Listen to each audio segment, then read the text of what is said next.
بسم اللہ الرحمن الرحیم۔ شروع کرتا ہوں اللہ کے نام سے جو بڑا مہربان اور نہایت رحم والا ہے۔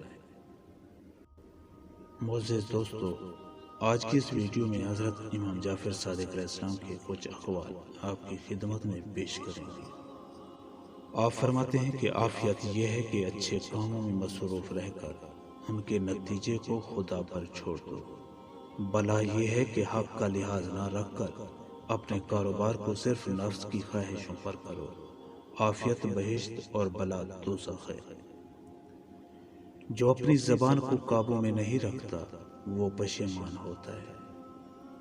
عاقل وہ ہے جو خیر و شر میں تمیز کرے، اور حقیقت میں عاقل وہ ہے جو دو نیکیوں اور دو بدیوں میں تمیز کرے، تاکہ دو خوبیوں میں سے بہتر کو اختیار کرے اور دو بدیاں پیش آئیں اور ان سے گریز ممکن نہ ہو تو بدتر کو چھوڑ دے۔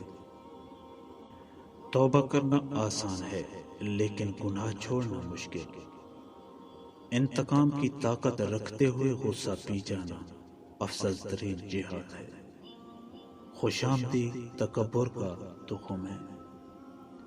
مصیبت و ابتلا ہلاکت کے لیے نہیں بلکہ امتحان کے لیے آتی ہے۔ شکایت کو ترک کرنا صبر ہے۔ کھلی عداوت بہتر ہے منافقانہ موافقت سے۔ دوسروں کے مال کی طمع نہ رکھنا بھی داخل سخاوت ہے۔ جس پر نصیحت عمل نہ کرے سمجھ لو اس کا دل ایمان سے خالی ہے۔ جو علماء امیروں کے پاس جائیں وہ خدا کے دشمن ہیں، اور جو عمرا علماء کے پاس ہیں وہ خدا کے دوست ہیں۔ اپنے ظاہر و باطن کو یکساں رکھو۔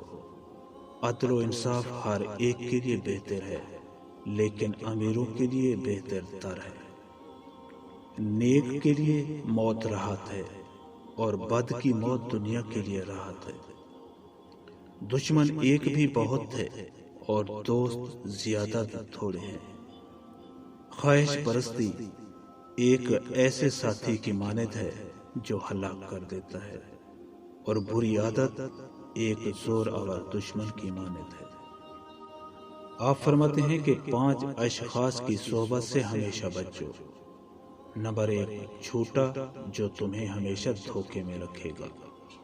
نمبر 2، احمق جو اگرچہ تمہیں فائدہ پہنچانا چاہے گا مگر اپنی حماقت سے نقصان کر دے گا۔ نمبر 3، کنجوس جو اپنے معمولی فائدے کے لیے تمہارا بڑا نقصان کر دے گا۔ نمبر 4، بزدل جو مشکل وقت میں تمہیں چھوڑ جائے گا۔ نمبر 5، بدعمل جو ایک نوالے کے عوض تمہیں بیچ دے گا۔